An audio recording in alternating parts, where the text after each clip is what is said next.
Hi guys, how's it going? This is Who's the Kitchen Fairy with another recipe vlog for indorecipe.com. For today's recipe, it is sesame chicken. It is pretty simple to make and not soup but broth. The sesame broth is pretty good to be spread or to top to flavor your rice. As always, we always prepare most of our dish with rice because we are Asian. Rice is life. Check out the full video and I'll see you soon again. Bye. Brown the chickens with ginger. Rinse the veggies. You can use any veggies you like, but this is baby potatoes, baby carrots, cauliflower, broccoli. Then add about 1 teaspoon of lemon juice to the chicken.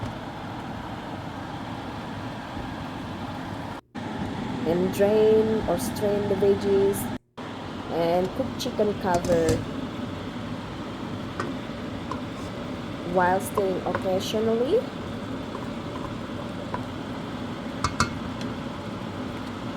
Cook like 5-8 minutes and now add in your veggies.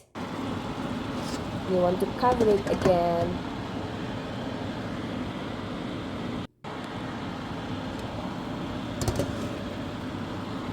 Now we're gonna season it with hoisin sauce, oyster sauce, sriracha sauce, and sweet soy sauce, Indonesian style that we use ABC, and also ground white pepper and chicken bouillon powder, all to your liking, the flavoring,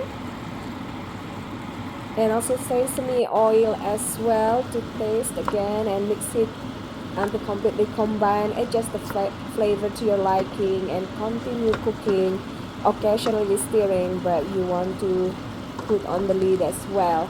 Continue cooking, and if it's needed, add a little bit of water and make sure that the chicken with the bones totally cooked through.